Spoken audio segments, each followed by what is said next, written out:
Hello everyone, I'm Lucas from the 29 Toes podcast, and you're watching the AntiNews live.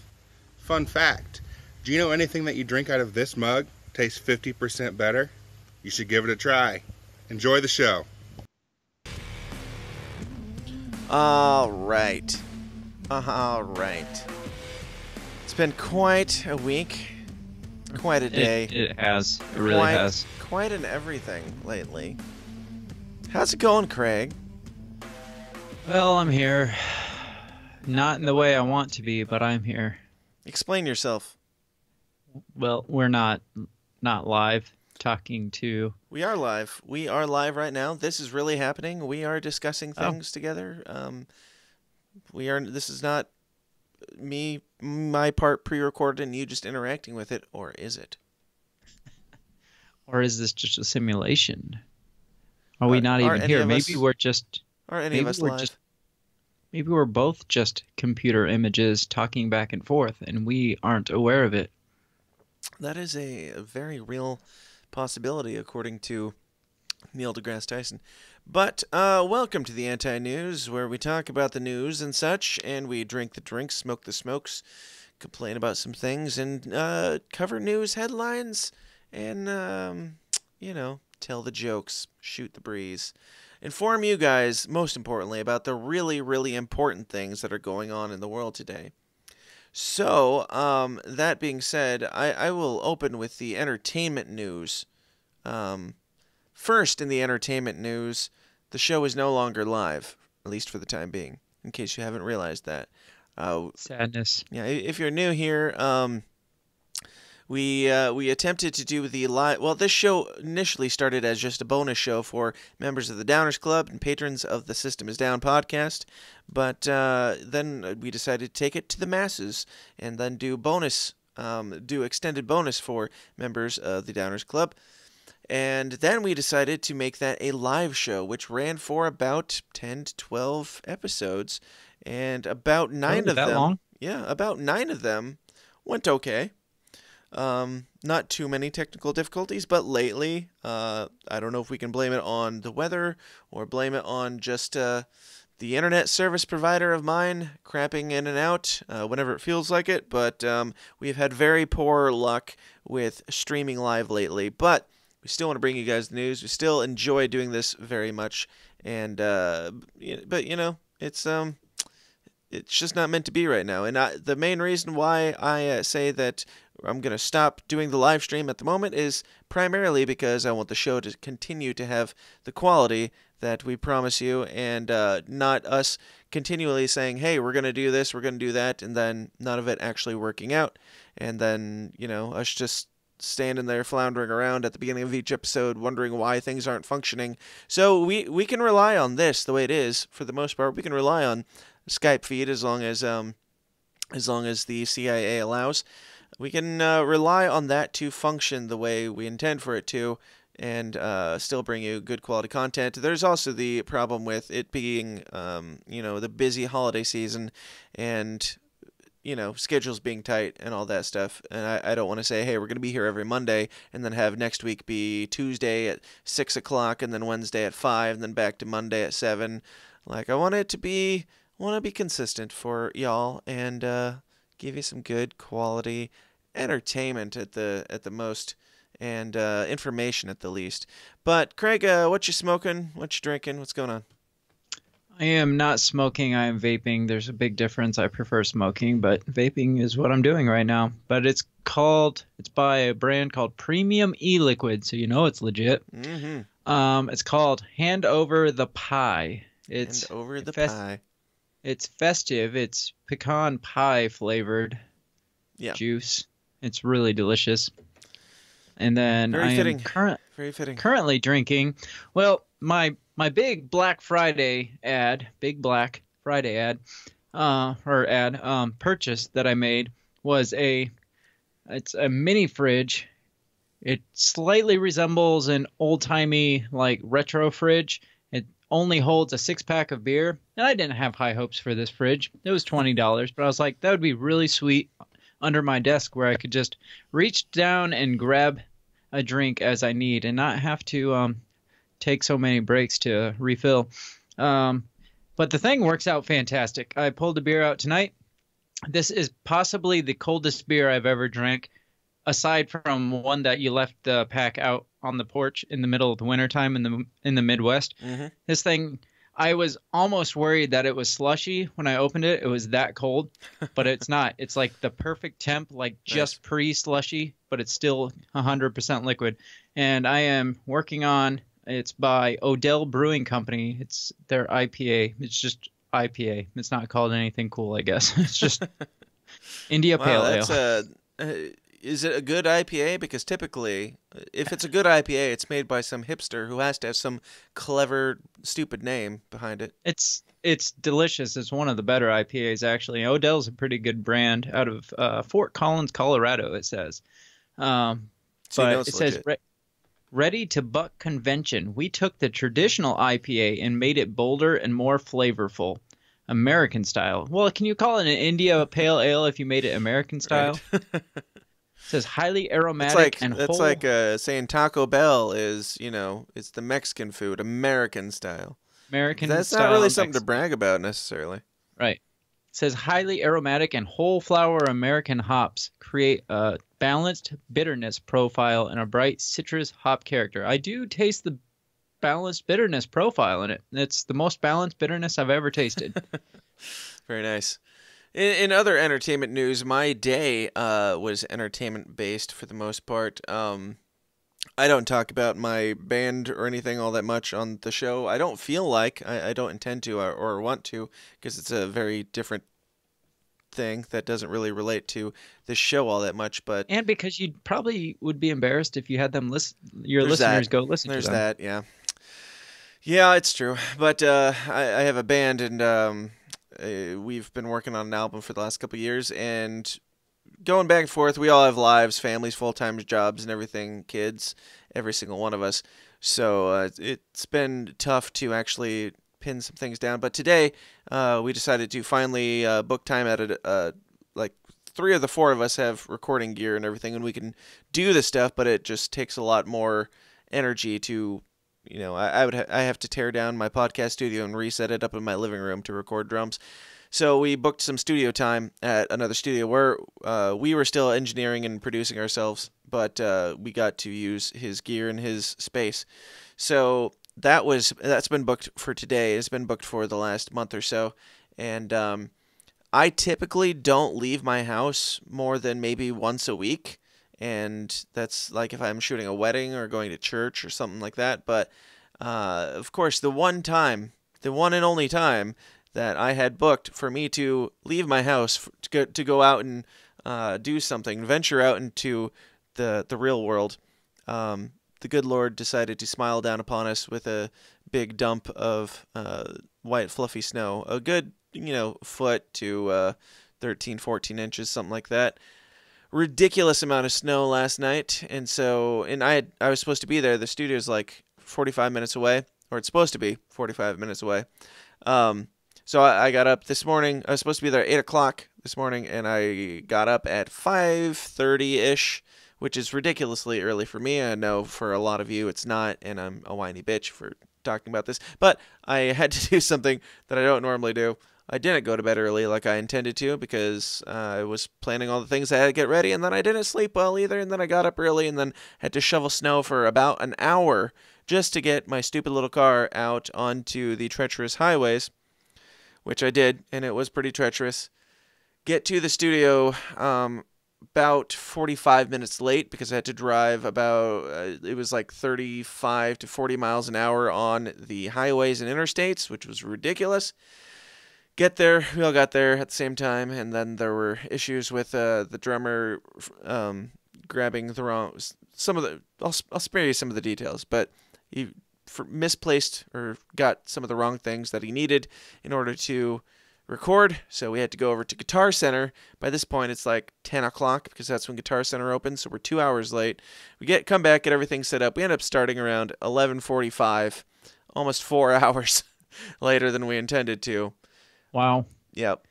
So did you get everything done you needed to get done, though? He banged out the entire freaking album in a day. So wow. Kudos to him. We ended up tracking for, I'd say about 6-7 hours straight, and tracked all 8 or 9 songs in one day. And they're not simple songs, so kudos to him. That's for sure. impressive. So that's just on drums, though, right? Yeah. Or was that everything? Yeah, it's just drums, but Okay, but still, that's impressive. yes, for sure. And yeah, it was good. I enjoyed it. And more news on that coming in the future as things progress. But who cares? That also leads into the fact that it's a good thing we weren't planning on doing 7 o'clock live tonight, because I didn't get done there until about 8, and driving back through less bad conditions, but still not great conditions. I got home around, what was it, like 9:15, something like that. I don't remember. Well, that's fine, because that's roughly about the time I realized my internet was not functioning in any way, shape, or form. And so, yeah, I came back to that. I was like, we can still do this tonight since it's not live. We can pre-record it. We can go as late as we need to. It's fine. Still going to do it. We're dedicated to it. And you're like, my internet's not working. I was this close to being like, screw it. I'm doing a solo show, first time ever. And that's going to happen at some point. I'll just come on and rant about the news on my own. But so the fact of the matter is, I come home, and the kids had mentioned something about the internet not working on the Xbox, and I didn't think anything of it, because half the time they just got to restart the router. I'm just like, whatever, go restart the router. And I didn't hear anything about it. As little as things work for us, nothing ever works for kids, and we are the ones who have to fix it. Yep. So my kids know how to restart the router, because I refused every time they're on the Xbox and having issues. I refuse to walk down there for them. It's like, go down the basement and restart the router. But it's scary in the basement. No, it's not. You go down there all the time when you want to. So now's a good time to practice. So didn't hear anything else about it. Went to pull my phone up, and there was a little X on my Wi-Fi on my phone. I was like, that's weird. So I restarted the router myself. Still no X, or no internet. So I come into my computer, which is hardwired, and I was like, maybe there's just an issue with Wi-Fi. Nope, there's an X on that too. Well, fantastic. So my wife called the internet company. She's like, I don't know, maybe we forgot to pay the internet.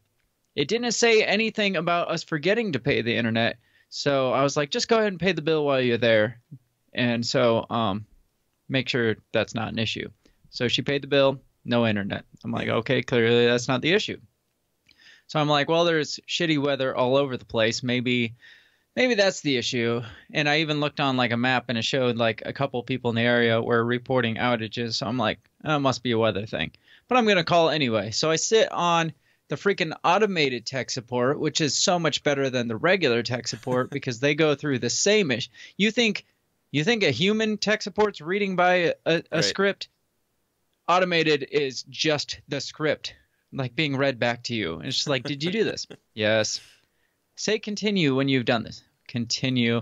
Try unplugging your router. Unplug your router. When you've unplugged it, say continue. Continue. Yes, continue. And it's like, oh, wow, that was really fast. You got that back up in a hurry.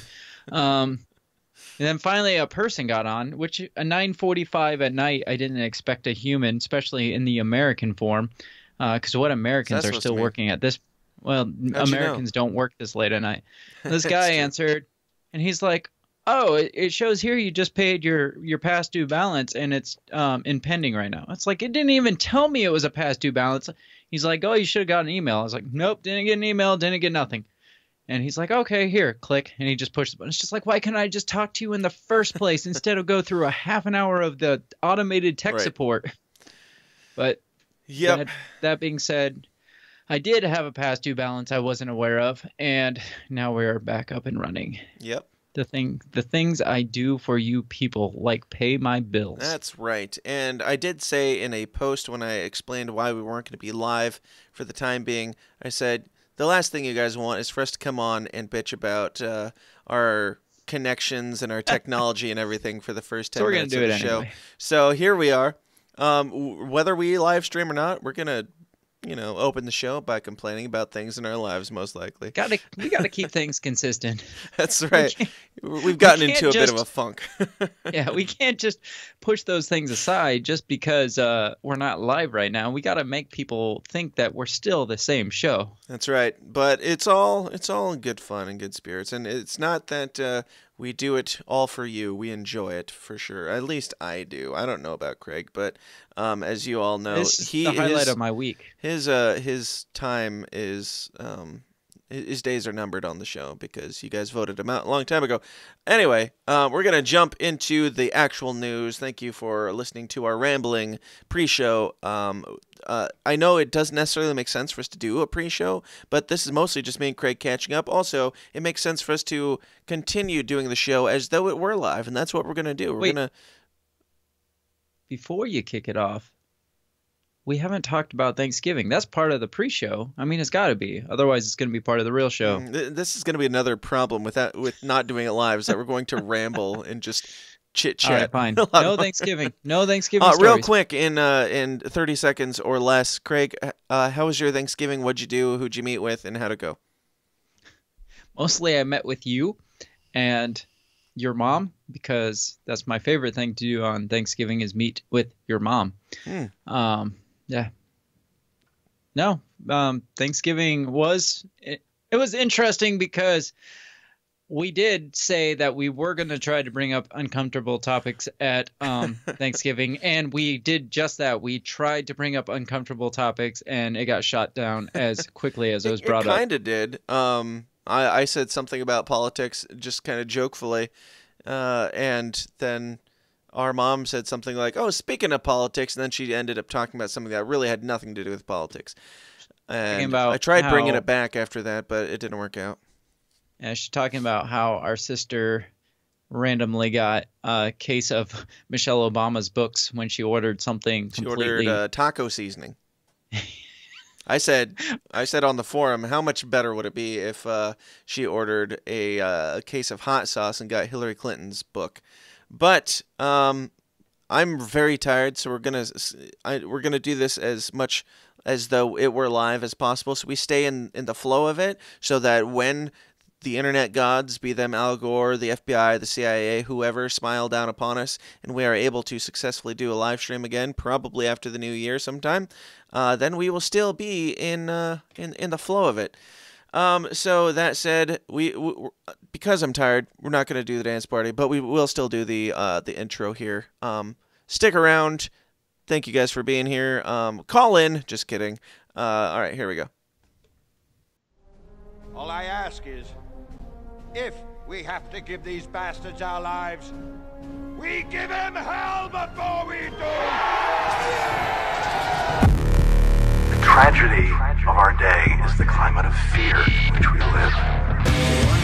Talking about the Salomon Brothers building collapsing. I would ask the congressman to withdraw that comment and tell us that he didn't really mean that.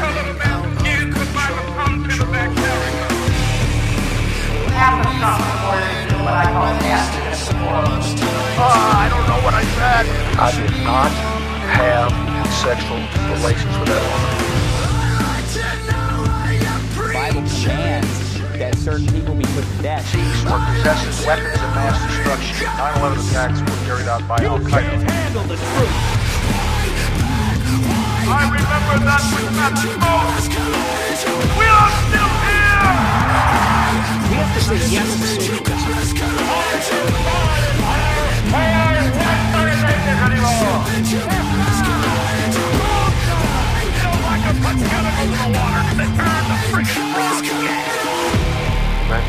No.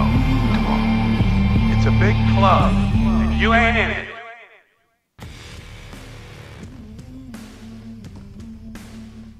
All right. Now, there was something else that I wanted to mention that is not quite news and a little bit more personal. I don't remember what the hell it was, though. That beautiful intro just threw me so far off that I can't even recover. Like now for this one thing that I was going to say that I forget. Yeah, it'll come back to me, and I'll chime in, throw it in the middle or something. But let's jump into some news stories. First and foremost, I jokingly said, hey, call in, because obviously you can't call in right now. But what you can do is call in and leave a voicemail, as we've been saying since the beginning, and maybe 2 people have done it. So I'll flash up the number at the bottom of the screen right now. There's the number. If you're listening to this, 309-716-3818. Call in, leave us a voicemail. We'll play it live on the air, and we'll respond to whatever you have to say. And that also reminds me of what I was going to say, which was praise Jesus and hallelujah. We have met a new milestone. We may have taken a couple steps back in the ability to live stream the show, but our quality remains. More importantly, the step forward. Do you know what the step forward is, Craig? I do not. I have not been informed. Well, last week, as I streamed the Ole Damagard episode, I was called a shill. Legitimately. Oh, shit. And he even justified it and everything, and he's sticking to it. Please explain. Why are you a shill? Absolutely. So, playing the Ole Damagard episode, I like to do, I don't always get to do it, but I like to, instead of just uploading the videos of the pre-recorded interviews, I like to live stream them so I can interact with people, and we have chat things. So keep an eye on the YouTube channel for that, because usually that happens on Mondays or Tuesdays of the Monday morning episodes. But I did that for last week, the Ole Damagard GFK special, the first one, and one of the gentlemen chimed in, who has chimed in many, many times before and been very vocal on our page, or at least on our live streams. And he asked for the information about, like, he was asking me some questions about Ole, and I gave him the website, which is lightonconspiracies.com, lightonconspiracies.com. I have to say it like Ole Damagard. But yeah, he went and checked it out, and then immediately was like, "Oh, this guy's a shill." I was like, "What are you talking about?" He's like, "Yeah, he as soon as you go to his webpage, you can see that he's selling books and he's selling merchandise and stuff like that." And I was like, "Oh, okay, he's financing his projects." And he's like, "Yeah, but you're not a true, what's the word? Activist. You're not an activist. You're a shill if you're selling stuff." And we went back and forth a little bit on that. I don't understand, because everybody's financed by somebody. Like, do you have to be a rich person or a not successful person in order to not be a shill? Because those are the only 2 people that don't need some financing. Yeah, I asked. He was like, "Well, he's even got a Patreon account. That means he's a shill." And I was like, "Dude," and this guy's been on my show before. I'm not going to mention names. You can find out if you really want to. You can go back and find out who it was. But I was like, "Dude, I have a Patreon. I have Patreon supporters. People support the show. Does that make me a shill?" He's like, "Yes." Okay. Damn. Okay. He did say, "I still like you, though." But yeah, you are a shill if you're making any money off of your quote unquote activism. I've never claimed to be an activist. I've never claimed to be a journalist or anything of that sort. I've only ever claimed to be an entertainer who likes to dig into different areas of thought. And he said that I was promoting, or I don't know if he said promoting, but I was like, yeah, we'll just say promoting, like, fear mongers and stuff like that, and disinfo shills. I'm promoting disinfo. It's like, well, the only way you can know that I'm promoting disinfo is if you know the answers to all the things. You know what everything is, and you know that this person is 100% incorrect. Otherwise, you can't really call them disinfo, or they can call you disinfo, because you don't know everything. Sorry. Fake news. Mm-hmm. So the fact that you attempt to raise enough finances to at least pay your shoddy internet bill, that makes you a shill. Yep. So you're only legit if you actually dwell in your parents' basement where you don't have to pay any bills and just spit out this info Yep. truth info, not disinfo. Those are the only people who but- know anything, is the people who don't have the finances to actually go out and do research like Ole has done for 35 plus years, to fly around to all the countries and research the actual sites and send out teams to film and do all these different things. Those people are not legit because they have the money to do that, which didn't come from their pocket. If they were sitting at home in their basement like you likely are, with zero finances, just talking about what they found on the internet, that makes them more legit. That makes them less of a shill. Obviously, which all the information they found on the internet was probably given to them by people who are financed. In other words, shills. So you're not a shill if you get information from shills, but you're a shill if you get the information yourself. Right. Basically, if you weren't there, if you weren't on the grassy knoll at the time of the JFK shooting, then then you are just going around preaching on soapboxes about that. If you're anybody else in the entire world, you're a shill when it comes to JFK. Sounds legit to me. I mean, the only people that would know are the people that were there, and the guy that shot the Zapruder film. It's a hard word to say. So, but if the guy who shot the film got paid for that film, oh damn, then he's a shill. Where does it end? Oh. There's no end to the madness. Anyway, let's get into some actual news here. I mean, to cap that, I wear it as a badge of honor, because if people aren't saying that you're wrong, then you're not doing it right. But we got to jump back to a news story that is a little bit old, and I meant to report on it last week, but there was just so much going on with the Thanksgiving special that I couldn't even focus on what the important stories were or weren't. But Craig, do you know anything about this Michael Avenati guy lately? I've heard some rumors about him. What have you heard? This is that he's going to run for president and dominate? Yeah, this is the same Michael Avenati that was supportive of Stormy Daniels. Yes. And who was the other one recently? One of the people, or a couple of the people against Kavanaugh, wasn't it? Yeah. Oh, yeah. The main girl against Kavanaugh. I can't even remember her name now. That's how important it is. That's how I told you it would go. We'd forget. Speaking of, two of the three women who came out against Kavanaugh have completely recanted at this point. But nobody wants to talk about that. So we got to move on, because that's not news, not worth reporting on. So we talking about the lawyer, Michael Avenatti, or the abusive Michael Avenatti? I'm not sure what you mean by abusive. I mean, he is a champion for women. Obviously. I mean, he would never lay a finger on a woman. Or in. Continue. Or in. Yeah, I'm guessing you're referring to his new charges of domestic abuse that he was arrested for, a week and a half ago? I had not heard. Please tell. I don't have the story. I'm guessing you do, since you brought it up. Oh, okay. I thought you might.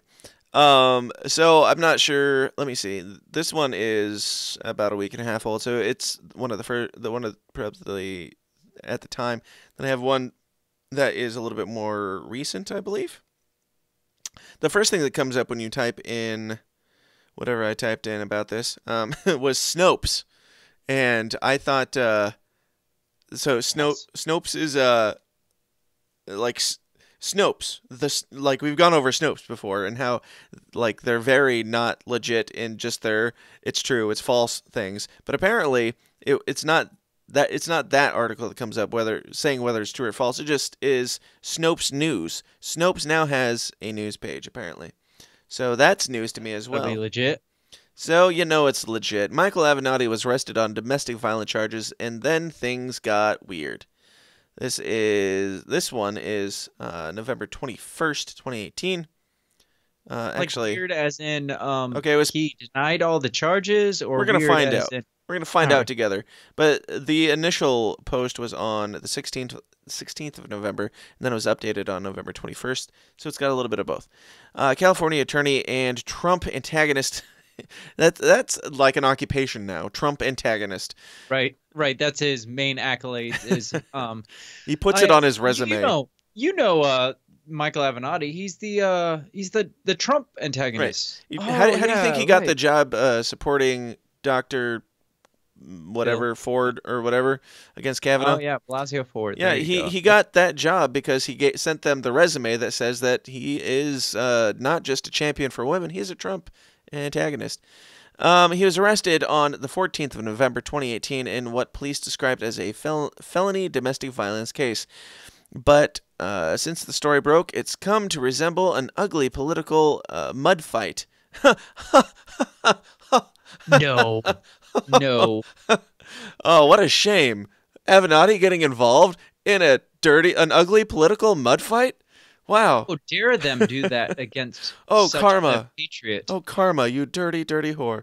As much as a crime story, Avenatti claims he was set up by a political opponent, an opponent who appeared to openly take credit for his arrest on the 21st of November 2018. The way Snopes has their dates laid out is on 21 November 2018. Snopes apparently isn't even an American journalist, quote-unquote, site. But the Los Angeles County District Attorney's Office declined to file felony charges, referring the case to the LA City Attorney for review. Avenatti has made a name for himself representing high-profile clients, such adult film actress Stormy Daniels, terrible writing, great, in legal challenges. Such adult film. Yep. Wow. Good I job, mean, they're Snoop. not just adult films. They're like such adult films. Like so adult films that you really should not watch what They're she has so to do. adulty.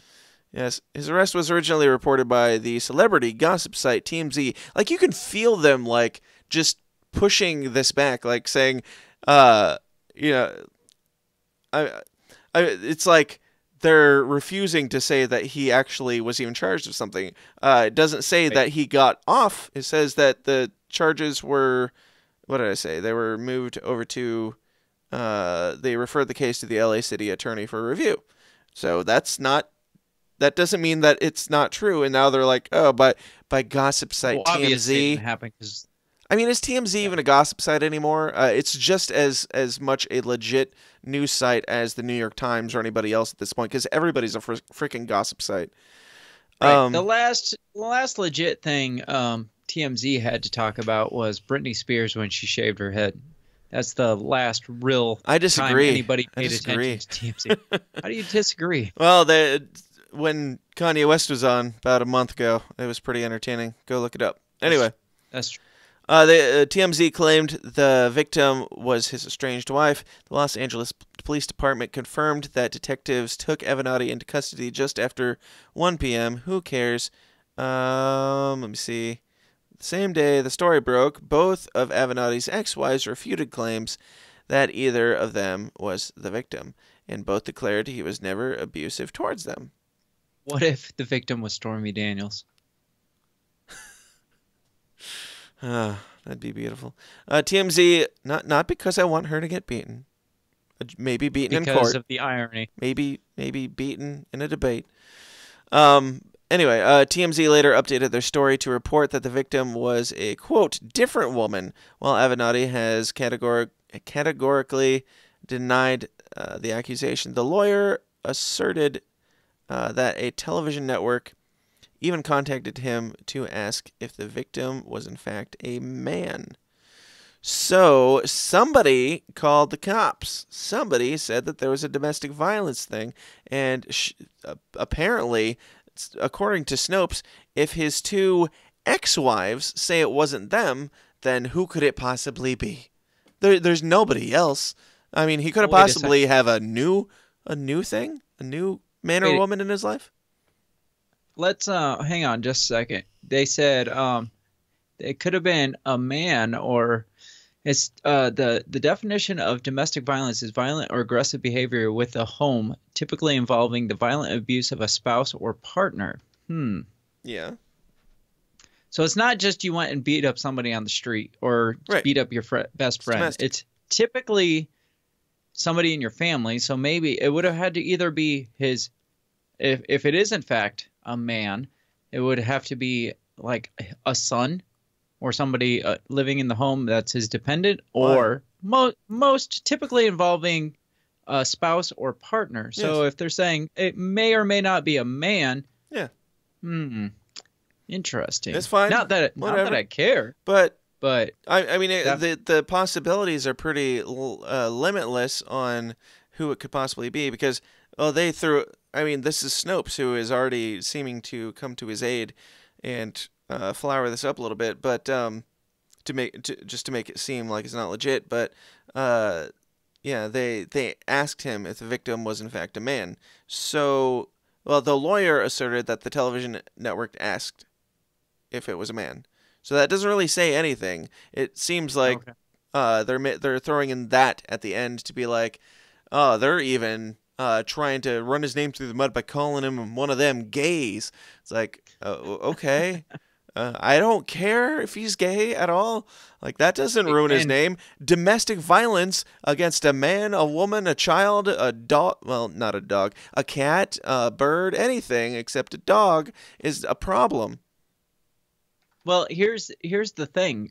Michael Avenatti is quoting. Your hand can do incredible things. And now let's go down. Hey, everybody! It's carnival time. This is the time where we play commercials and prove that we are not ready for prime time.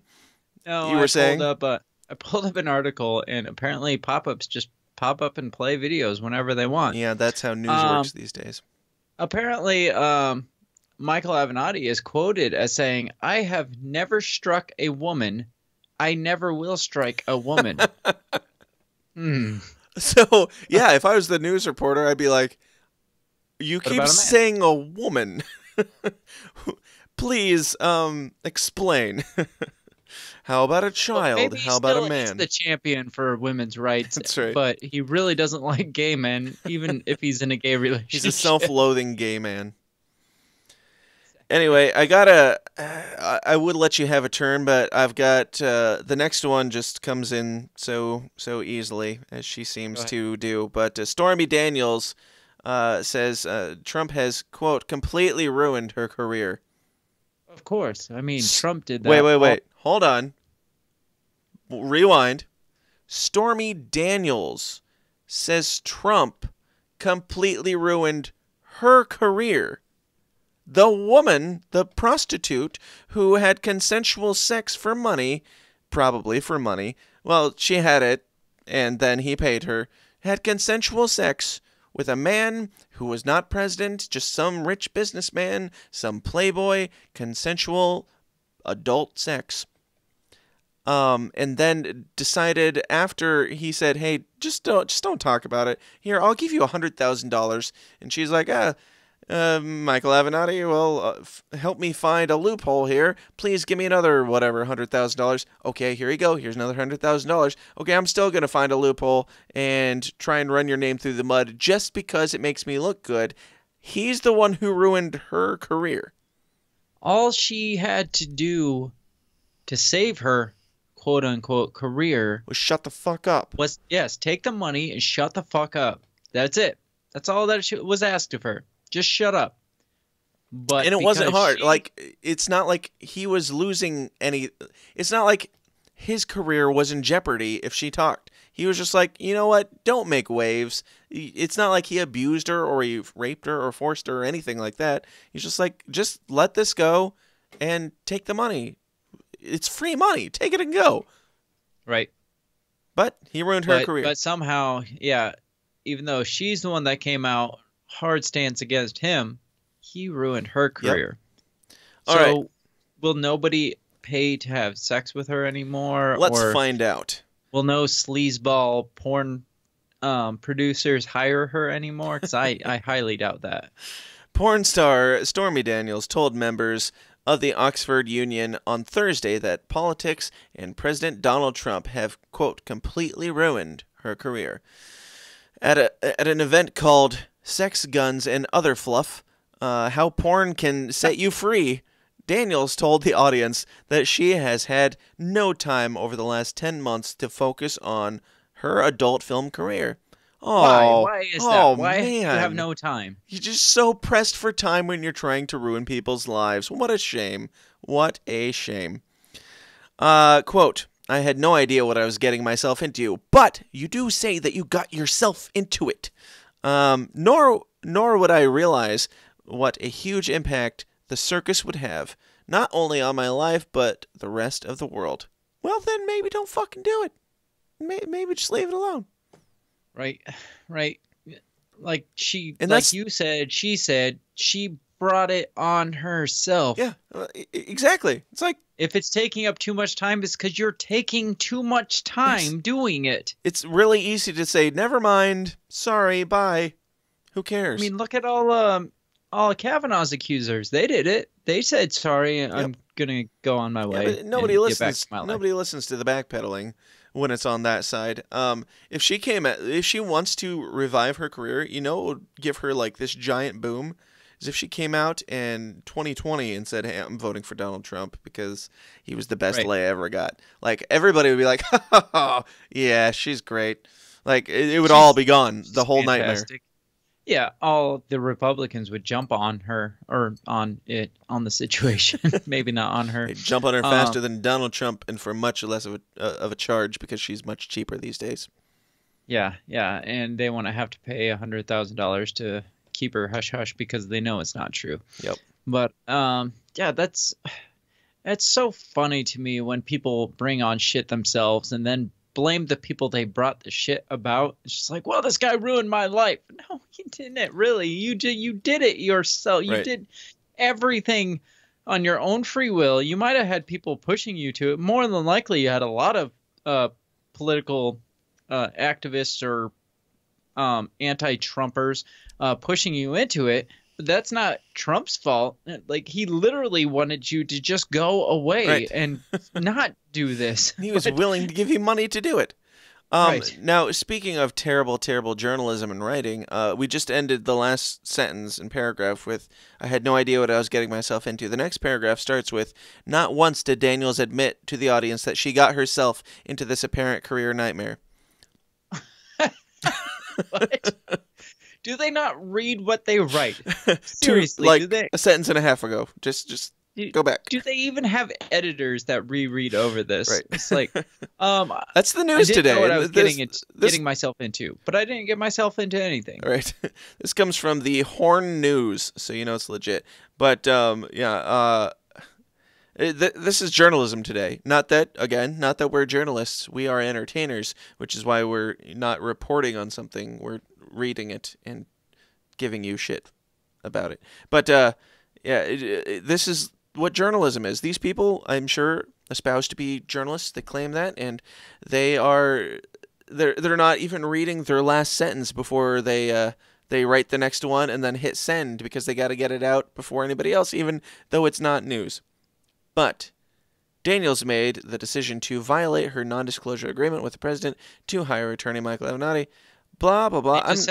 Daniels made the decision. Right. Yeah. She nowhere said she brought it on herself. And yet she claims that Trump ruined her career, says. Yes. So I'm not sure which angers me more, stupid Stormy Daniels or the stupid hornnews.com who is reporting on this and, like, contradicting themselves paragraph after paragraph as we go on. Like, literally back and forth. Yeah.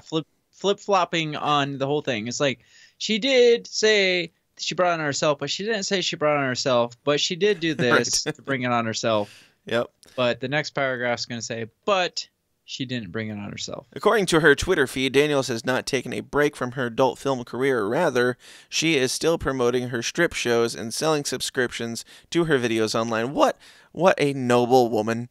So she hasn't taken a break. Let's look at this again. She hasn't had time to focus on her career, yet she hasn't taken a break from her adult career. What are you reporting on? I have no idea. I feel like we're going to get to a story at some point that's not just back and forth, inter-turmoil with whoever wrote this. I will find their name at the end and let you all know who this brilliant journalist is. This is a bipolar or a schizophrenic, like having a conversation with himself. This is a story that was co-written by a Democrat. It's written by a hard right-winger, and they're just like, they're taking turns on paragraphs, I feel like. Daniels told the Oxford Union that she is not missing out starring in videos, but instead writing her own porn films, which she claims is her favorite part of the industry. Now, tell me, Craig. Tell me, the process for writing porn films. In, out, in, out, in, out. out. Well, usually, first of all, if it's going to be a good one, there's got to be a storyline. Even though I'm sure most people probably skip the storyline, there's got to be a storyline just to qualify as a film. So it starts as usually troubled. Well, this is probably sexist porn, I'm sure. Troubled housewife gets assisted by some kind of service man of some sort. You fill in the blanks, Craig, whether it be the cable man, the plumber. You still watching Pizza Boy porn over there? Yeah, Pizza Boy. Yeah, I forgot about Pizza Boys. And then troubled housewife has no way to pay the bill, so she offers up other services. Continuing on. We're writing now, and then in out. Either way, it's you have to have a gift for it. I mean, there's only certain people. There's got to be a formula for the different lengths of time focusing on each position and each act. There's got to be a formula. Yep.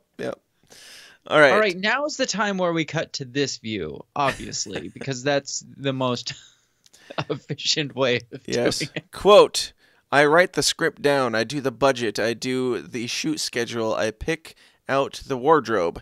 Pick out the wardrobe. The wardrobe means so little because it's only going to exist for the first 10 to 15 seconds of the film. And I say film lightly. You're going to carry a tool belt. She's going to be wearing probably a really short bathrobe. For whatever reason, it's like 4 o'clock in the afternoon. She's still in her bathrobe. And it just falls off. Well, you got to pick out the right size of bathrobe because it has to fall off accidentally, obviously. And then...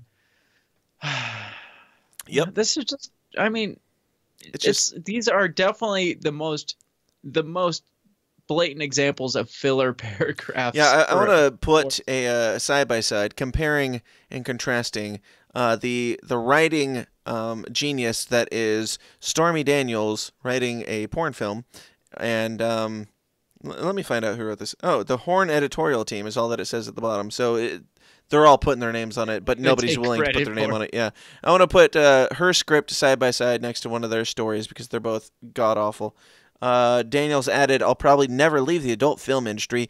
Thank you, Stormy. Thank you so much. So, but she was only taking an unofficial break. I don't know what the difference is between an unofficial and an unofficial break, but that was announced in an article. If you announce it, it seems like it's pretty official. I don't know what makes it more official unless you clock out. My career is ruined, but I'm never going to leave this career. Isn't the definition of a ruined career something that you'll never do again? Yeah, like Donald Trump currently being impeached for all the atrocities that he's done. And he's not going to ever do that again, right? Right. She told the Oxford Union that, quote, the adult film industry is the only profession I can think of where the women earn double that of men. Really? No others? None? None at all? No like lactation specialists? That's terrible. I would be the best lactation specialist. Daniels even suggested that since engaging in politics, she has concluded that it is a, quote, much dirtier job than mine. Which job? Probably true. Porn is dirtier than what?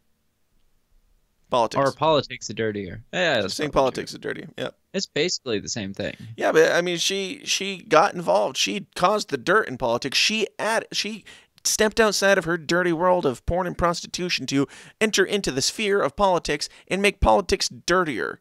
congratulations, you are your own worst enemy. So go fuck yourself because you have nothing to complain about. You got paid, move on, go back to the stripper pole and everybody that wants to see a 50-year-old woman getting down.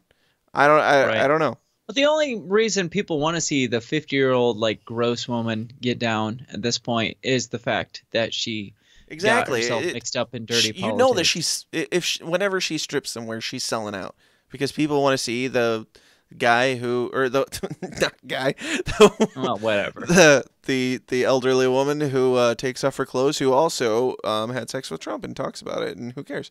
But she said, right now they're just allegations, and I'm going to reserve judgment. Daniels added, if the allegations turn out to be true, then I will definitely be seeking new representation.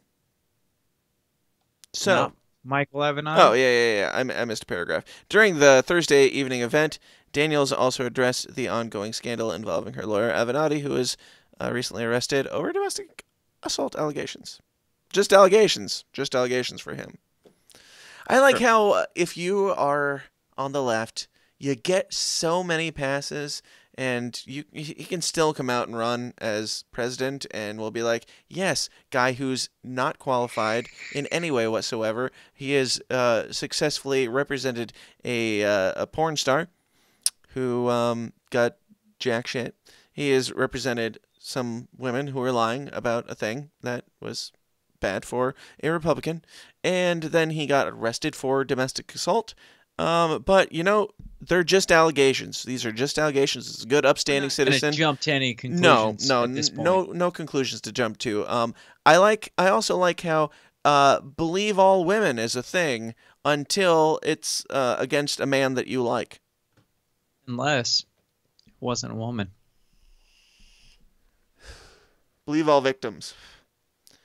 Well, that's never a thing. Believe all victims is not real. No.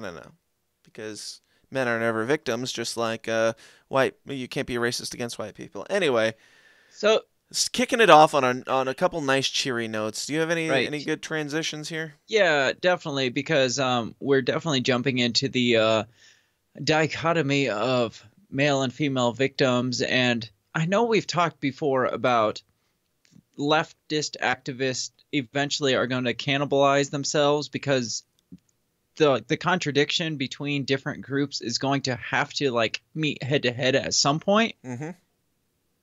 Well, it has. Twitter permanently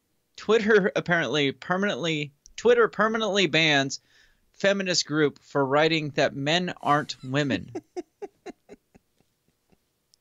So it's happened. Yes. There it is. I mean, I don't like taking joy in other people's displeasure, but I can't help it. I mean, we've been saying this. It has to go to it goes to an extreme. There is an extreme. We're going to find it. And the people who are the most outraged about things, they will eventually look in the mirror and be like, I hate you too. Because that's what this is really about. Because we've talked about how everyone's praises transgender people when they compete. A transgender woman competes in a women's sport and wins. It's how are the feminists not jumping on this and being outraged? Exactly. Well, they are now. They're there. This is it. You remember when we were talking about how great Twitter was for being the only platform to not ban Alex Jones for just saying some mildly inflammatory stuff? Well, or being Alex Jones? They cover this too. Oh, okay. Please. Not Alex Jones, but the fact that they were the only platform. It says the subtitle is months after Twitter's CEO Jack Dorsey said his platform didn't take sides. His platform is not only taking sides, but becoming more progressive and Orwellian than ever. Okay? Yep. It says Twitter has amped up its pattern of politically one-sided application of its terms of service. Last week, the social media giant permanently banned Megan Murphy, a writer based in British Columbia. Well, she's Canadian. That's the problem.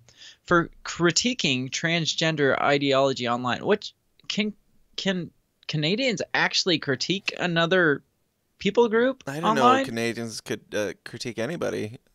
Yeah, because they were at the point where it was being declared a crime if they used the wrong pronoun. Right. So this seems like high treason almost. Right. It says, last week, the social media giant, I read this, a writer based in British Columbia for critiquing transgender ideology online. The platform repeatedly suspended her account for this, then ultimately banned her for this, then there's no comma. Oh my gosh, this is really hard to read. Then ultimately banned her last week, saying such behavior violated its rules against hateful conduct. Here's a sampling of tweets Twitter required Murphy to delete as objectionable before allowing her access back to her accounts. So here's some of the tweets. One says, you may not, says, for Megan Murphy says, for the record, the dominatrix was also one of those being the push to get BC Fed, somebody at BC Fed, to boycott and defund Vancouver rape relief, Canada's longest standing rape crisis center. He is actively working to take away women's services and harm the feminist movement. I don't see how that's bad. The next one, that's the one that ultimately got her banned, apparently. The next one was, so at BlogHer pulled revenue from a feminist site because a white man who spends his energy promoting the sex trade as empowering for women and targeting / trying to silence / defund women's shelters, female activists and feminist media told them to. Still, I don't see anything there. It says, this is Lisa Kroot, the male BDSMer who was given a platform to promote prostitution at Vancouver Women's March this year, who led efforts to defund Vancouver Rape Relief AMP, blah, blah, blah, women's shelter at BC Fed. So still, she's just speaking out against promoting prostitution on the platform, on Twitter. Okay. So she hasn't said anything about transgenderism at this point. Says, the article goes on to say, or she says about her ban. What's insane to me, though, is that while Twitter knowingly permits graphic pornography and death threats on the platform, I've reported countless violent threats, the vast majority of which have gone unaddressed. They won't allow me to state very facts, such as men aren't women. So this was her response, but none of those tweets said anything about that. The ones that supposedly got her banned. So did this... That tweet didn't say anything about transgenders or anything. Just said men aren't women. It's talking about... It just said, like, black is a different color than white. It's talking about a male BDSMer. Maybe that's what she's referring to as given a platform to promote prostitution. Maybe that person was transgender and she kept calling it a male. And that, see, I don't know who that person is to really claim it, but just based on that, I didn't hear anything against transgenderism. She says, basic facts such as men aren't women. This is hardly an abhorrent thing to say, nor should it be considered hateful to ask questions about the notion that people can change sex or ask for explanations about transgender ideology. These are now, like it or not, public debates that are impacting people's lives as legislation and policy are imposed based on gender identity ideology. So that I could see in Canada her getting banned for saying stuff like that. Yet none of those tweets, without context, I could say she's speaking out against people who promote prostitution and sex trafficking. Right. However, According to this article, it was because she was speaking out against transgenderism. Says, on Twitter, Murphy regularly engaged in debates about sex, gender, and women's studies. In fact, she holds a master's degree in the field from Simon Fraser University. In other words, she isn't stupid or a troll. That doesn't mean she's not stupid or a troll. No. Just because she holds a degree. Lots of people hold degrees, and they're still stupid and trolls. She's an educated, opinionated woman seeking to use her platform. Oh my gosh, I got to read this like a freaking... She's an educated, opinionated woman seeking to use her Twitter platform to develop her understanding of topics and to engage others in debate. Good Lord. In August, I was locked out of my Twitter account for the first time, Murphy writes, explaining the timeline. I was told that I violated Twitter's rules against hateful conduct and that I had to delete 4 tweets in order to gain access to my account again. In In this case, the tweets in question named Lisa Crute as trans-identified male. There you go. So the person that she was talking about before, BDSM Lisa man. Crute, yeah, because she did say Lisa Crute, the male BDSMer. I missed that part on the tweet. So Lisa, a female name, and she says a BDSM male. Right. Her tweets called out Crute for trying to boycott and defund Vancouver rape relief, which doesn't. It sounds. The fact that she called her a male is the only thing speaking out in that tweet against transgenderism. Most of it is the fact that he, she, whatever you want to call it, without getting kicked off Twitter, is trying to boycott and defund a rape relief program. Right. Twitter didn't care that the feud was about, or didn't care what the feud was about, or that it was legitimate and fact-based. They only cared about the fact that Crute was transgender and decided to find disputes about transgenderism as hate speech. Twitter also recently blamed dead naming, the practice of referring to a trans person by his or her legal name or birth name. Dead naming? Why can't we call it birth naming? Wouldn't that, why that can't we sounds call more it appropriate. like real naming? Like dead naming. It's like if I decided tomorrow my name is Clarissa and I am the bearded lady with a penis, so I have murdered my former self. It's just so, it's so like, so dramatic, so freaking dramatic and ridiculous. Here's a transgender person commenting on Twitter about what dead naming is, because the person says, I'm trans and this is a thread on what dead naming is. Please. She says, on its face, dead naming is merely mentioning the Christian name of a person as given by their parents if that person has subsequently changed their name as part of declaring a different gender identity. So it's not even like calling it out as like horrible. It's just, hey, you're just using the name. Murphy continues, Yeah, I it deleted is hate speech in Canada. Right, apparently, and on Twitter now. And if you say it's hate speech, for me to call you Miss Craig, that's hate speech and dead naming. Do you hear how dramatic and how huge dead naming? Dead, that's what I'm hate, saying. Dead. If you hate. called it birth no, naming, just wrong. it would sound more if appropriate. you disagree, just disagreement right. on biology. More so right. realistic, but right. dead and hate. Like I said, it would sound more appropriate and almost, I mean, you could still find ways to be outraged if you just called it birth naming, but it wouldn't sound so ridiculously dramatic. It's like pro-choice versus pro-life. Pro-death. Yeah. I deleted the tweets in question. This is Murphy continuing.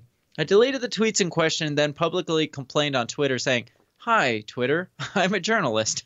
Am I no longer... Nice opening. Hello. My name is Madam Journalist. Am I no longer permitted to report facts on your platform? Ooh, that's hateful. I was promptly locked out of my account again, told I had to delete the tweet in question, and suspended for 12 hours. I appealed to the suspension as it seemed clear to me that my tweets were not hateful, but simply stated the truth. Ooh, but received no response from Twitter. Murphy said her account was locked out again on November 15th. She was told she must delete tweets that read women aren't men and how trans women are not men. What is the difference between a man and a trans woman? Murphy deleted There's a few glaring differences, but we don't need to get into those.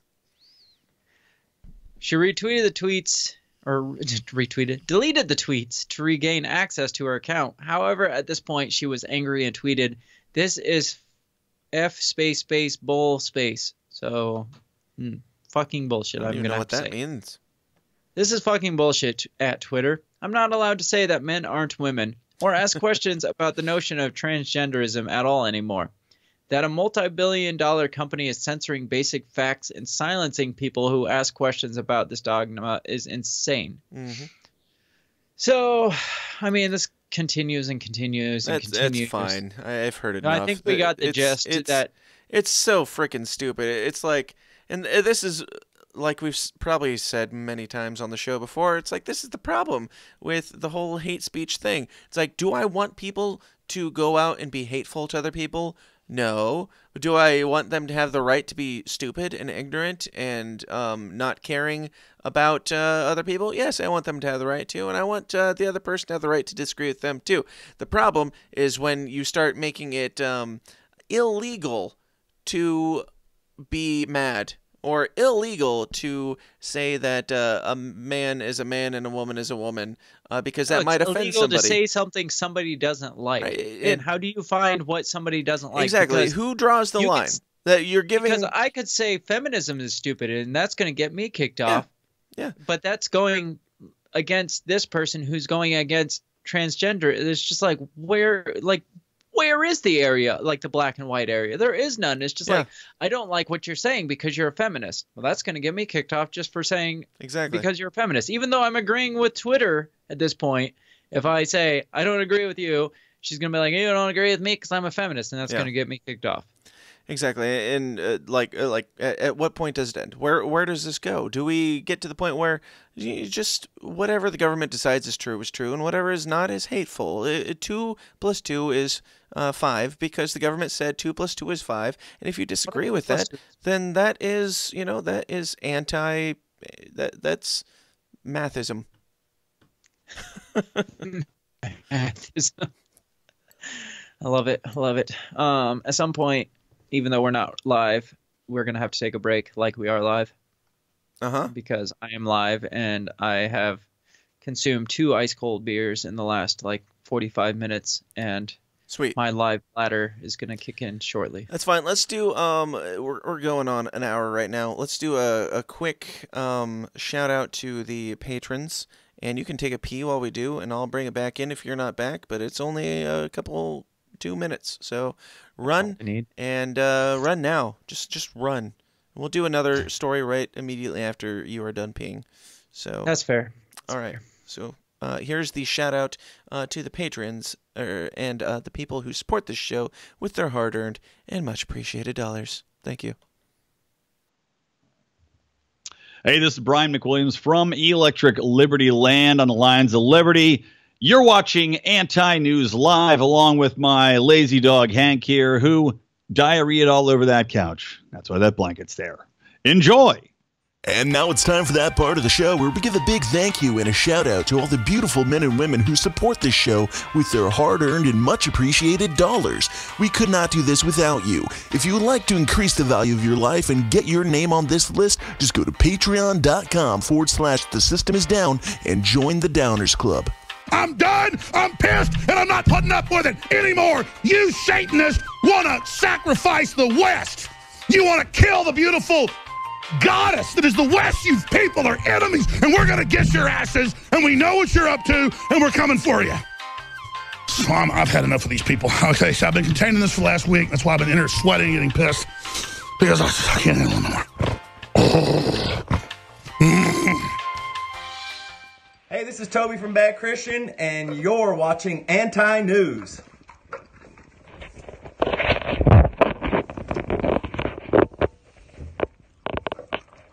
Hey, this is Toby from Bad Christian, and you're watching AntiNews. Oh, aren't you a speedy son of a bitch? You're so fast. So fast with your little peeing. It helps that my bathroom is 4 feet on the other side of that door. You should have. I go out the door, I go into the next door, and there's a bathroom. You should have just left the door open so we could, and left the mic unmuted so we could hear. I should have. Hear the whole shebang. I had to make sure you were airing the commercial before I jumped up and left, just in case you did hear. Of course. The flushing or the trickling noises. Yep. Because when you're 33, there's no stream anymore. It's just trickles. It just comes as it wants to. So we've got several more stories, at least I do, and I think you do too, but that we're going to get into when we do the bonus here in a moment. But we'll do one more and wrap this episode up for you guys this week. I would say, let me see, I've got a few good ones. So if you're not already a member of the Downers Club, go join patreon.com/the system is down and further our shillery tactics and support what we do here because we are, I feel like we're pretty generous to the people who support. We give you guys multiple bonus episodes every week of the show and have a good time over in there. So check that out, patreon.com/the system is down. That's where the bonus episode will be that we will be recording immediately after this and available at the same time. So if you're listening to this, that's already available. Go check it out. Anyway, I'm going to say that there's so many good ones. So many good ones. Where do you want to go? Do you want... I say we go with the dimming of the sun. CNN reports... Let's do that. Dimming the sun. The answer to global warming? You know, that without hearing the article, that just sounds like we're now legitimizing chemtrails. That's what that sounds like. I mean, chemtrails are not a thing. You don't have to read it. Like, there are conspiracy people who think that chemtrails are putting chemicals into the atmosphere to, block out the sun and whatever, and, put hazardous materials into our bodies and stuff like that to control us and test us and all that stuff. Yeah. That based on all the not all, but some of the conspiracy theorists I've read, if they're doing this to block global warming, most of the conspiracists say that chemtrails are what is heating up the atmosphere. Yeah, and what's funny is that we're talking about. I mean, what do we if somebody says global warming, which I'm surprised that we're saying global warming now. This is CNN. I thought we were on climate change or whatever. It's global cooling, global warming. It changes. It changes with the seasons, ironically. But when they say, hey, the Earth is heating up, what are the main causes of that? What do they say are the main causes of that? Is it putting chemicals into the atmosphere? I think it's just overexposure of man-made sun exposure. I mean, they talk about greenhouse effects from frickin' hairspray and carbon emissions and all of that stuff, just putting chemicals into the air. So we're gonna fix it by blocking out the sun by putting chemicals into the atmosphere. Anyway, I'll get into the actual. I'm sure, really credible story from CNN. It's from CNN, so you know it's legit. Scientists are proposing an ingenious but as yet unproven, surprise, way to tackle climate change, which is also unproven, but whatever. Spraying sun-dimming chemicals into the Earth's atmosphere. So we're fighting windmills here. We're fighting things that we haven't proven they exist. We haven't proven that we can defeat them, but we're going to just make things up and start spraying away. See how that goes. Let's just try. Let's just try anything. What could Let's possibly just throw go shit wrong? Up in the air. What if we just drop nuclear bombs and the fallout blocks out the sun? That would cool the world, right? I would imagine so. We'd have a nice, beautiful ice age or ash age. The research by scientists at Harvard and Yale universities published in the journal Environmental Research Letters proposes using a technique known as stratospheric aerosol injection. They even use the word aerosol in the title. Right. I don't know if you remember, but when I was a kid, I remember hearing about how aerosols were creating a hole in the ozone layer, and if you went out in space, you could probably see this hole. Is what I picture. This giant hole the size of the United States. Yeah, every time you do your hair up in the morning, you might look nice, but imagine how it makes the planet look ridiculous with all these holes.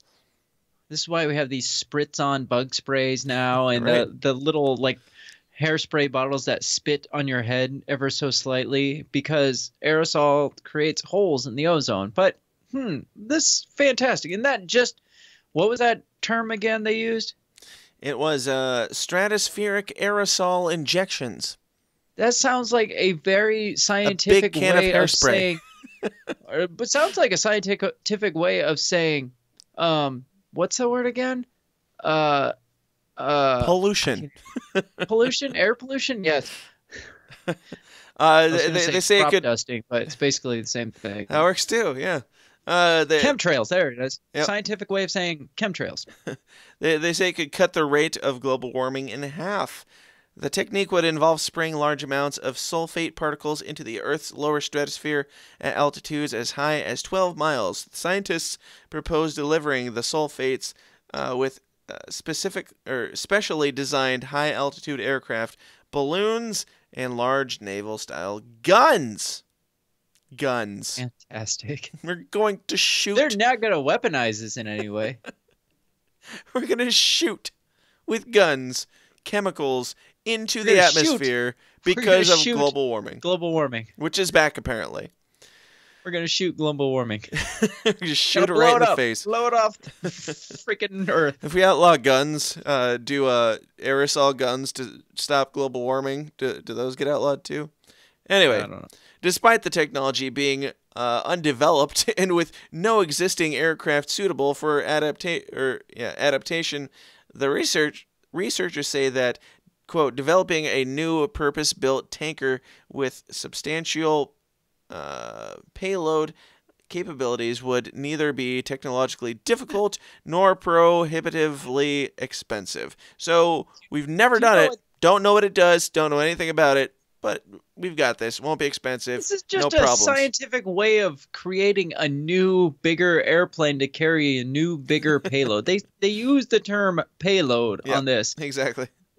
But, I mean, people have claimed that's what the whole space shuttle program was. Why did they have those gigantic opening doors on top of the freaking space shuttle? Mm-hmm. What was that? To just like let out little satellites and let the astronauts jump out and go explore outer space? No, it was potentially in case they wanted to put a giant fucking gun out in outer space. That's what it was for. So, I mean, there's always two sides of, especially government funding. There's the scientific approach, and then there's the military, let's blow shit up approach. So there's definitely a second side of this they're not telling us. Oh, for sure. And the end of that quote was, it would neither be technologically difficult nor prohibitively expensive. Any ideas on any estimations of dollar amounts, which are always lower than the actual costs of these things? Just give me a guess. It's got to be a couple billion, I would have to say. They estimate that the total cost of launching a it's late. A hypothetical, that's a really normal word that I could not pronounce just now. A hypothetical system in 15 years' time, which is way too long, I would think, to make a bigger airplane. But in 15... Is global warming going to kill us in like 5 years? Yes, we're supposed to be dead by now. In 15 years' time, at around 3.5 billion, with running costs of 2.25 billion a year over a 15-year period. Not prohibitively expensive, not at all. I don't know whose dime this is coming off of, but 3.5 billion with running costs of 2.25 billion a year for 15 years. Well, if you sell it back to the military, you're going to make that money up really quick. I mean, really fast. The military overspends on everything. So if you can find a way to mount a gun, which they're already talking about putting guns on it, like aerosol guns. So if you can put a gun on it, then the military will buy it back, probably double that cost. So they'll make a profit off of this. Yep. The report does, however, acknowledge that the technique is purely hypothetical.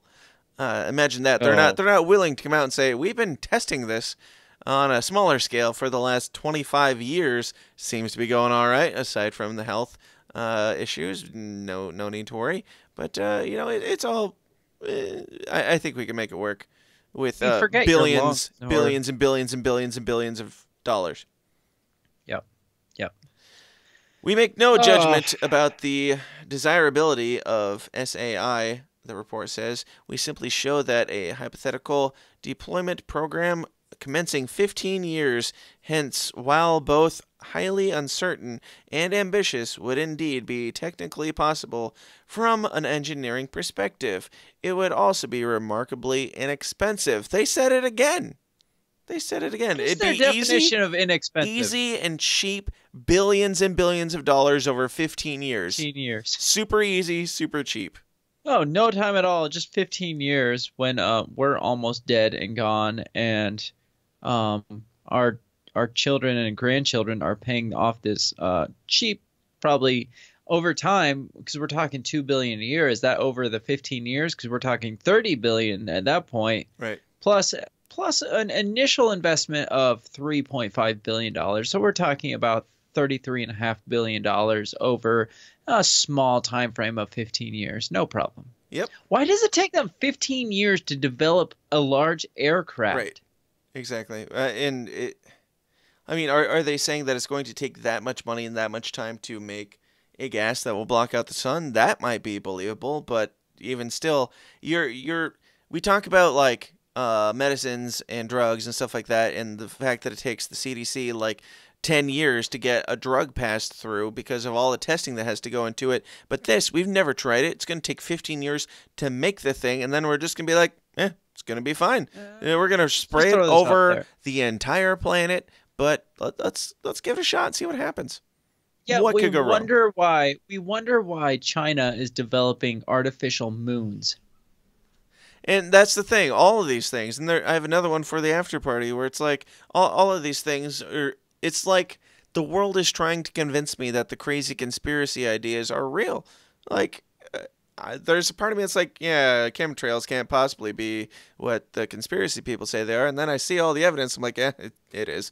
And then then I still have something in the back of my brain, the rational, quote unquote, rational, normal, just sheep side of me that's like, hey, maybe none of it's true. And then it's like, hey, let's try blocking out the sun to stop global warming. And we have all these, we have with not even chemtrails, with chem hoods, blankets. Yes, chem blankets. Chem blankets.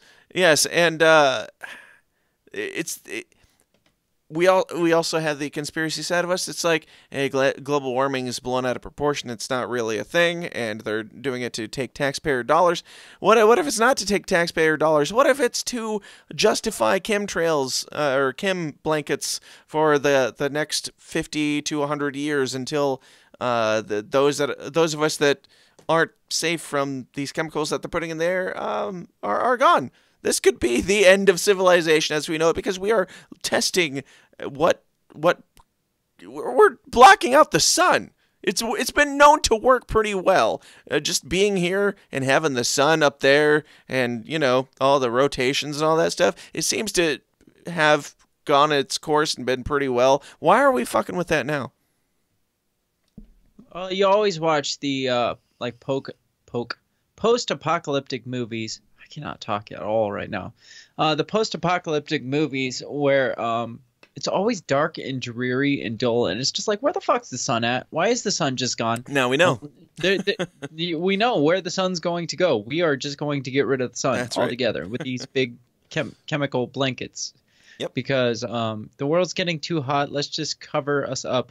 Which, have you ever covered up with a blanket to get cooler? I've never done that ever. Right. That's my scientific knowledge there. You can't cover up with a blanket to get cool. That's bullshit. They claim greenhouse effect. They claim that we put all these chemicals into the atmosphere and it gives the greenhouse effect, which heats up the earth. So Are these like just cooler looking chemicals? Like, I'm confused. I'm not a scientist. Wasn't making any claims. But I'm going to finish this one up and then we'll wrap it up here. Quote, from the point of view of climate economics, solar radiation management is still a much worse solution than greenhouse gas emissions, more costly and much more risky over the long run, said Felipe Thalman of the École Polytechnique, a bunch of Mexican words, an expert in the economics of climate change. I like how they gave out this like big Spanish title, and then they even had to say, this is what that means. Break it down for us. He's a smart guy. Yes. David Archer of the Department of Geophysical Science at the University of Chicago said, quote, the problem with engineering climate in this way is that it's only a temporary band-aid covering a problem that will persist essentially forever. Actually, hundreds of thousands of years of fossil fuel CO2 to finally go away Hundreds of thousands of years of fossil fuel? Yeah. When was fossil fuel developed? Hundreds of thousands of years ago, long before Jesus. It will be tempting to continue to procrastinate on cleaning up our energy system, but we'd be leaving the planet on a form of life support. If a future generation failed to pay their climate bill, they would get all our warming all at once. So we are literally, they're even saying like this might work for 100,000 years, or this might work for 1,000 years, but you know, at some point somebody's going to have to deal with this. It's like, what's the answer then? What's the answer? You're telling me that you're going to pass laws right now that we need to all drive Priuses and stop vaping, stop using hairspray, and you're going to pass those laws and they're going to stay in effect for the next 100,000 years to what? To make us live another 10 years? Like, this is all 100% hypothetical science against itself. I don't even know where to begin with this because it's so contradictory to what they've been saying. Maybe they have developed like reverse chemicals that reverse all the chemicals that we've already put in the air. So I just don't understand. But then they're even saying, well, this isn't actually going to work. It's just going to prolong. Mm-hmm. It's just going to stretch this out.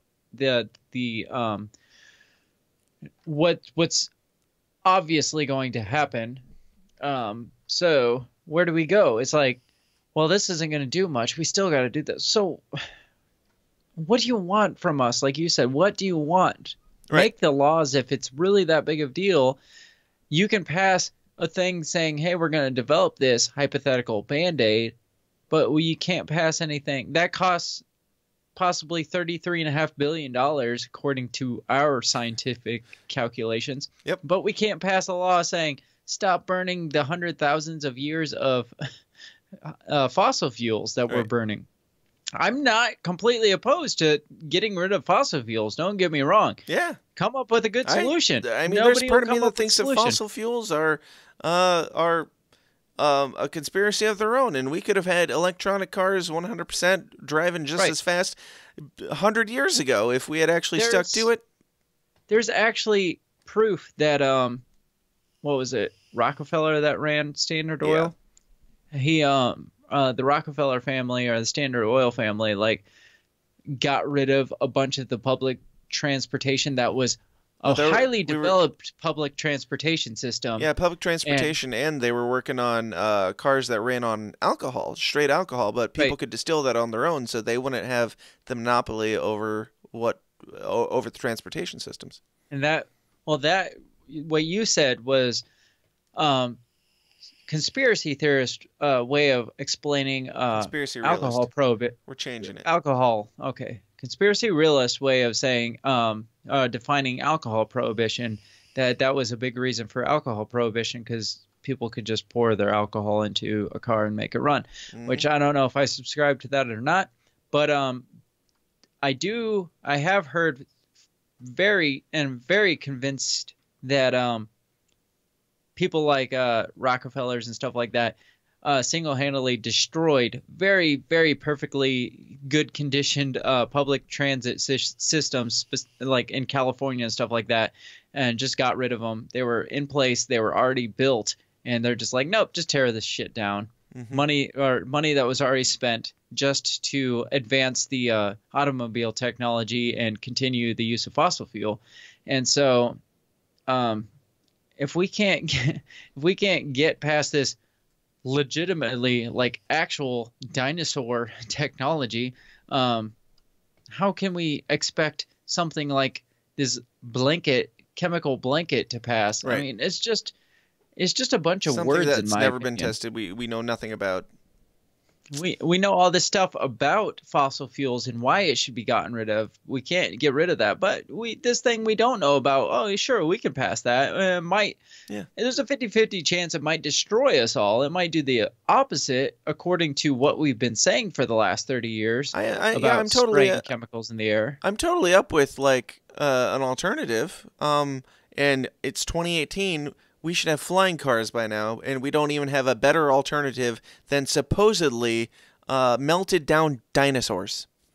Really? Back to the Future said we would have hoverboards by now. Yeah, and I'll wrap it up with this. A guy at my church the other day, this is almost unrelated, but he said that, my daughter, I was watching her play with a little plastic dinosaur toy the other day, and I got to thinking that, if really plastics come from minerals that come from old dinosaur fossils, and not fossils, but old dinosaur remains and bones and stuff, then my daughter is actually playing with a real dinosaur.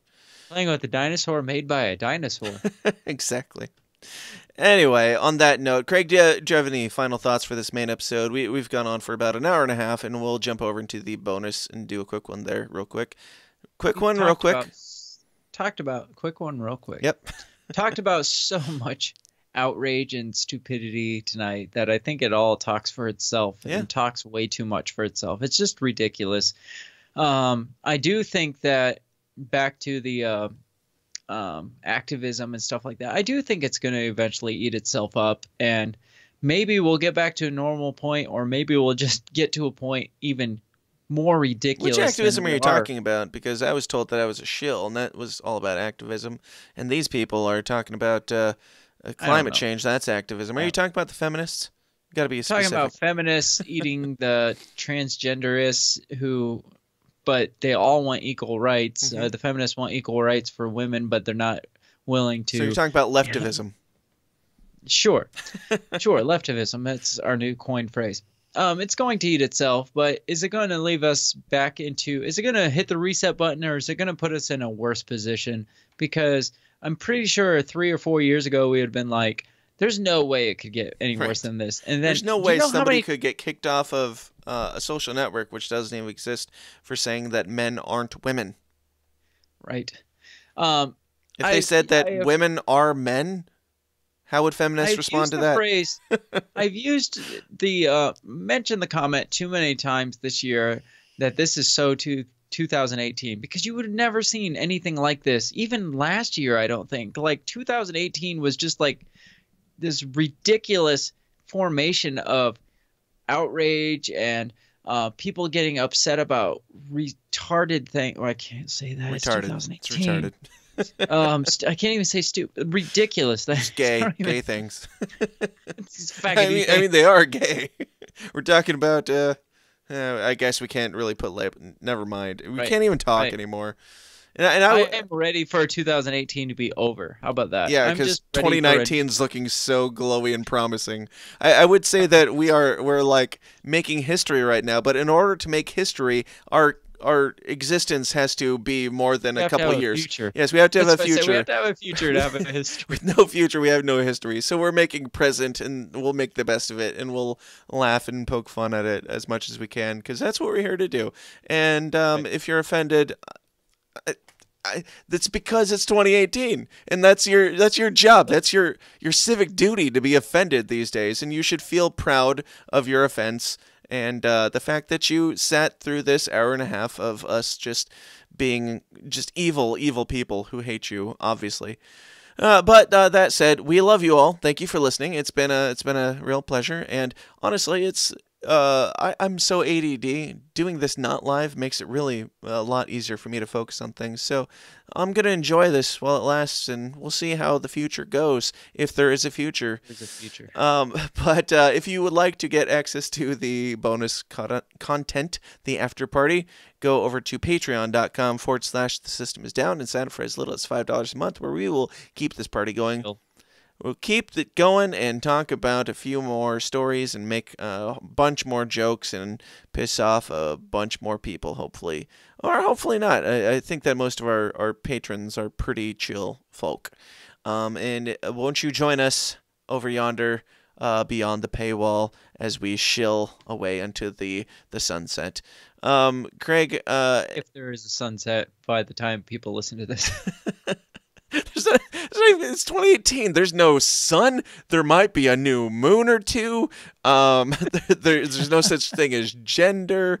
It's like science. It's like science fiction in the making. Like, this is the best time in all of history to be reporting the quote-unquote news, because the fake news, the real news is the fake news is the real news, and nothing exists, and we're not here.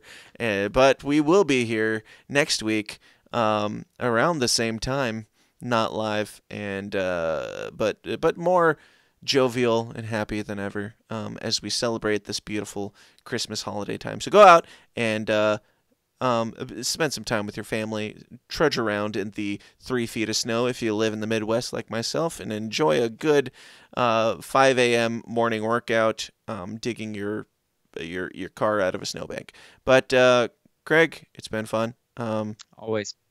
All that said, and without further ado, we're going to leave, and we will continue to question everything. Stay uncomfortable. Stay uncomfortable. See you guys.